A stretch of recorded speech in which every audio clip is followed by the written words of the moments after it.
നിങ്ങളിപ്പോൾ ഈ ഒരു വീഡിയോ കണ്ട സമയത്ത് എല്ലാവരും വിചാരിച്ചാണ് ഭയങ്കരമായിട്ട് രേണുക സുധി പിന്നെയും എൻഗേജ് ആയി ഉടനെ കല്യാണമൊക്കെ ആയിരിക്കും. ആ ഒരു കല്യാണ കാർഡൊക്കെ കണ്ട സമയത്ത് ഇതൊന്നുമല്ല, പുതിയ ഒരു വീഡിയോയ്ക്ക് വേണ്ടി എടുത്ത ഫോട്ടോസും വീഡിയോസൊക്കെയാണ് നിങ്ങൾ കണ്ടത്. ഇത് ഭയങ്കരമായിട്ട് സോഷ്യൽ മീഡിയയിൽ ഇപ്പം വൈറലായിക്കൊണ്ടിരിക്കുകയാണ്. എല്ലാവരും ഇത് കണ്ടിട്ട് പിന്നെ രേണുസുധി കല്യാണം കഴിക്കാൻ പോവുകയാണ് ഉടനെ തന്നെ എന്നൊക്കെ പറഞ്ഞുകൊണ്ട് ഇതിന് മുമ്പ് ഒരു ഫോട്ടോഷൂട്ട് പോലെ ഒരു വ്യക്തിയായിട്ട് എടുത്തിട്ടുണ്ടായിരുന്നു. ആ സമയത്തും വീഡിയോസൊക്കെ ഭയങ്കര ട്രെൻഡിങ് ആയി പോയിക്കൊണ്ടിരുന്നതാണ്. രേണുസുധി ഓരോ ദിവസം ഓരോ ആഴ്ച എന്ത് ചെയ്യും പിന്നെയും വൈറലായിക്കൊണ്ടിരിക്കുകയാണ്. എന്തെങ്കിലുമൊക്കെ അത് നെഗറ്റീവ് പബ്ലിസിറ്റിയാണ് ഫുള്ള്.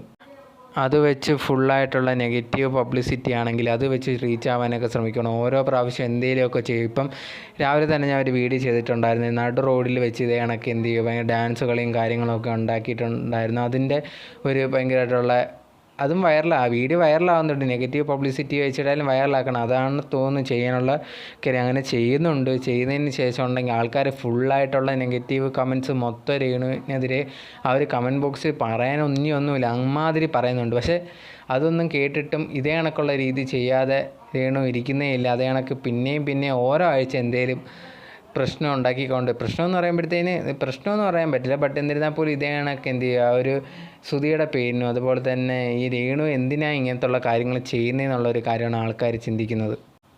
നേരായിട്ടുള്ള കാര്യം ചെയ്ത ഒരു പബ്ലിസിറ്റി കിട്ടിക്കഴിഞ്ഞാൽ അതിലൊന്നും ഇവിടെ ആർക്കും കുഴപ്പമൊന്നുമില്ല, എല്ലാവർക്കും ചെയ്യാവുന്നേ ഉള്ളൂ. പക്ഷേ അത് ചെയ്യാതെ നെഗറ്റീവായിട്ടുള്ള രീതിയിൽ മാത്രം ഭയങ്കരമായിട്ടുള്ള പോപ്പുലർ അല്ലെങ്കിൽ അതുവഴി വൈറലാവാനും തൻ്റെ കണ്ടൻറ്റ് ബാക്കിയുള്ളവരിലേക്ക് എത്തിക്കാൻ ശ്രമിക്കുന്നതാണ് ഭയങ്കരമായിട്ടുള്ള പ്രശ്നം. അതുകൊണ്ട് തന്നെ ആൾക്കാർ മൊത്തത്തിൽ ഇതിനെതിരെ നെഗറ്റീവായിട്ടുള്ള കമൻസും കാര്യങ്ങളുമാണ്. അത് തന്നെയാണ് ഉദ്ദേശിക്കുന്നത്, അത് തന്നെയാണ് വേണ്ടതെന്നാണ് എനിക്ക് തോന്നുന്നത്. രേണു അത് വെച്ചിട്ട് ഭയങ്കരമായിട്ട് വ്യൂസ് ഉണ്ടാക്കുക, ആൾക്കാർ തന്നെ പറ്റി പറയുക, അതുകൊണ്ട് തന്നെ കുറച്ച് പോപ്പുലർ ആവുക. ഇതുകൊണ്ട് രേണുവിക്ക് എന്ത് ഭയങ്കരമായിട്ടുള്ള നെഗറ്റീവ് പബ്ലിസിറ്റിയെ വരത്തുള്ളൂ. അതുകൊണ്ട് ഒരിക്കലും ഗുണം ഉണ്ടാകുമെന്ന് തോന്നുന്നില്ല ഭാവിയിൽ. ഒരിക്കലും നല്ല കാര്യങ്ങൾ ചെയ്താൽ ഉറപ്പായിട്ട് നല്ല പബ്ലിസിറ്റി കിട്ടും, അത് നല്ല ഭാവിയിൽ യൂസ് ആവുന്നതുമാണ്. പക്ഷേ ഇങ്ങനെയൊക്കെ ചെയ്യുന്നതുകൊണ്ട് ഒരിക്കലും നല്ല രീതിയിൽ നല്ല കാര്യങ്ങൾ ഭാവിയിൽ ഉണ്ടാകുമെന്ന് എനിക്ക് തോന്നുന്നില്ല.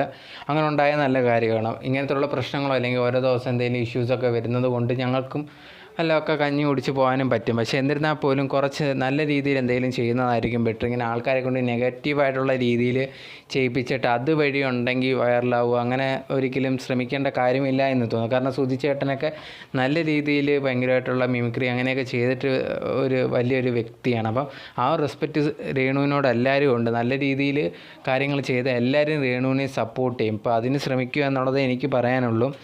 ഈ ഒരു വീഡിയോ കാണുന്ന നിങ്ങൾക്ക് ഇതിനെപ്പറ്റി എന്താണ് തോന്നുന്നത് എന്നുള്ളത് കമൻറ്റ് ബോക്സിൽ കമൻറ്റായിട്ട് രേഖപ്പെടുത്തുക.